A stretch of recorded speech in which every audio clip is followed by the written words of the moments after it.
কি বলছো? শসা খাবা? আর কি খাবা? আম খাবা? আম খাবা?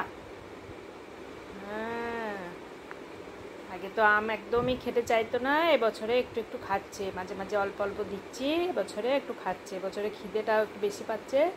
ওই জন্য সব রকম জিনিস যেগুলো আগে একদমই খেত না সেগুলো সব একটু একটু খাওয়া শুরু করেছে। হুম, চলো একটু শসা দিই, একটু আম দিই। একটা ঠ্যাং তুলে দাঁড়িয়ে পড়ছে। শসা, আম খাবা? চলো চলো চলো।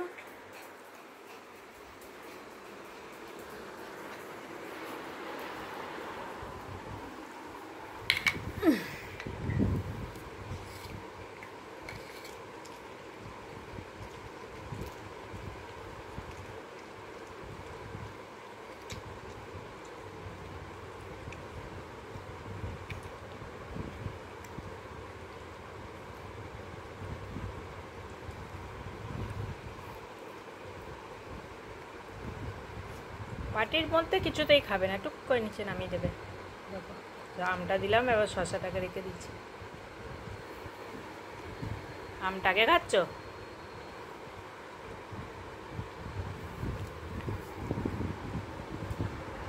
কি হলো? আরো কি খুঁজে বেড়াচ্ছ?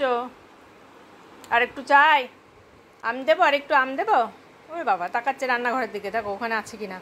শসা আর নাই, দিয়ে দিয়েছি সবটা। শসা দিলে একটু একটু করে 3 বারে দিতে হয়, তারপরে গিয়ে আর বলে না। আর একবারে যে সবটা দিয়ে দিই তারপরে আবার তাকাবে। আর একটু আম দেবো? আম দেবো? আচ্ছা দাঁড়াও।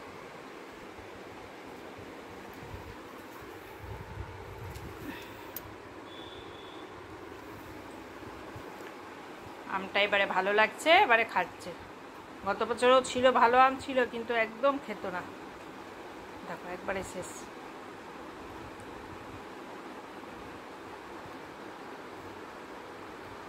বাস, আর খেতে হবে না, অনেকটা খেয়ে নিয়েছো। হ্যাঁ, আম শসা খেয়ে গায়ে শক্তি হয়ে গেছে, এবার লড়াই করো।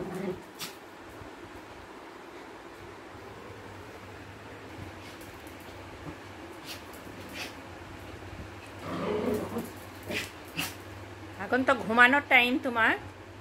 হ্যাঁ, এখনই লড়াই করতে শুরু করেছো।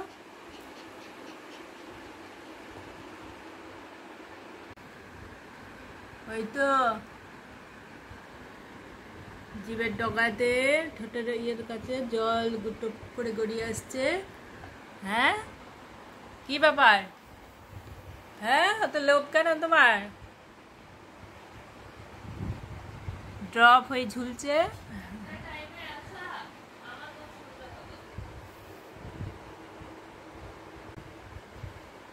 চিকেন মোমো খাবা? আজকে চিকেন মোমো বানিয়েছি, এ ঘর ও ঘর, এ ঘর ও ঘর করিয়েই চলে যাচ্ছে, লাল পড়ে যাচ্ছে। একটুখানি সিদ্ধ চিকেন দিয়েছি, তাও মন ভরছে না। দিদি যতক্ষণ খাচ্ছে, আমি যতক্ষণ খেলাম, চুপ করে বসে থাকলো। কতবার দিলাম একটু একটু করে চিকেন। হ্যাঁ, মোমো খাবা? মোমো? ওর ভেতরে তো পেঁয়াজ থাকে, তোমাকে তো দেওয়া যাবে না। তোমাকে দিয়েছি, সিদ্ধ চিকেন দিয়েছি তোমাকে। হুম,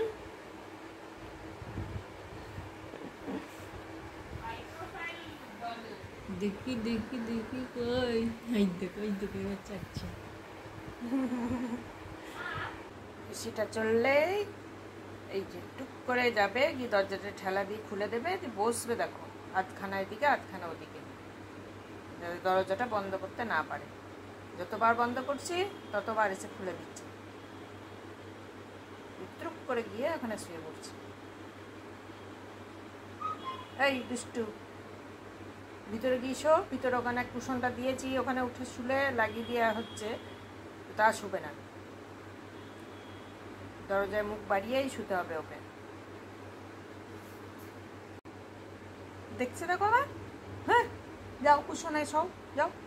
ওই দেখো কুশন পেতে দিয়েছি ওখানে, ওটাতে সব গিয়ে গদি পেতে দিয়েছি। শুতেই যাবে না, এখানেই আবার শুয়ে পড়ছে লম্বা হয়ে।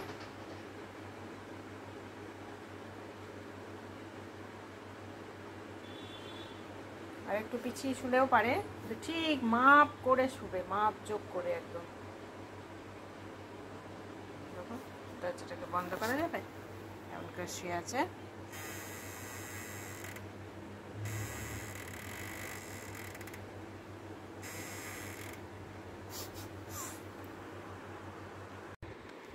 দেখো ওপর দিকে মুন্ডু করে শুকছে, দেখো কি শুকছে বলো তো। ওর যে ক্যালসিয়ামের যে প্যাকেটটা, বড় প্যাকেটটা আনা হয়েছে, সেই প্যাকেটটাতে অনেকগুলো ক্যালসিয়ামের ইয়েগুলো আছে। এবার বাইরে থাকলে পরে ওটা দেখে সারাক্ষণ বায়না করে যাচ্ছে, সেজন্য ওখান থেকে 2-3টে করে বের করে একটা কৌটোতে রেখেছি, আর বাকি ক্যালসিয়ামটা প্যাকেট সমেত আলমারিতে ভরে দিয়েছি। এখন ঘরে এসেছে, আলমারির ভেতর থাকলে গন্ধ পাবে না বলে আলমারিতে ভরেছি। আর কেমন করে দেখো শুকছে, দেখো আলমারির দিকে তাকিয়ে। তুমি রাতের ক্যালসিয়াম তোমাকে দেওয়া হয়ে গেছে, হ্যাঁ তুমি খাওয়ার পরে যেটুকু ক্যালসিয়াম খাও তোমাকে দিয়ে দিয়েছি, এখন আবার কি শুকছো?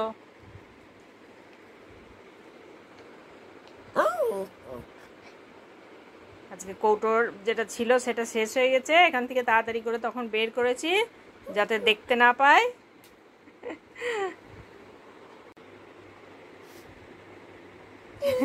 গন্ধটা যে ওপর দিকে আছে এটা বুঝতে পারছি।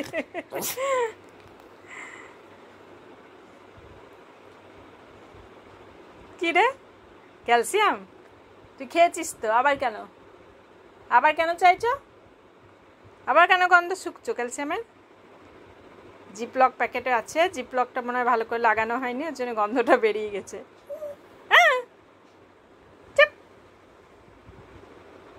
সারাদিন ক্যালসিয়াম খেয়ে থাকবে, বেশি খাওয়া ভালো না বলো।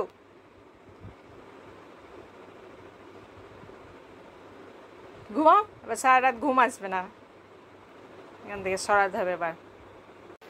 এই দেখো জিপলকটা ভালো করে লাগানো নয়, সেই জন্যে গন্ধটা বেরিয়ে গেছে। তখন একটু তাড়াহুড়া ছিল, তাড়াতাড়ি করে বের করে নিয়ে গেছি। একটুখানি দেবো, একটুখানি দেবো, একটুখানি দেবো, না দিলে সারা রাত আর ঘুমাবে না, গন্ধই শুকে যাবে। ওকে দিদির ঘরে রেখে তারপর দরজা বন্ধ করে আমি ওটাকে ওখান থেকে সরালাম, তারপর কৌটো থেকে যেই ওটা বের করতে গেছি আর ওই অমনি একদম গন্ধ পেয়ে গেছে। আর নাই, দেখো দিয়েছি, ব্যাস এবার ঘুমাও।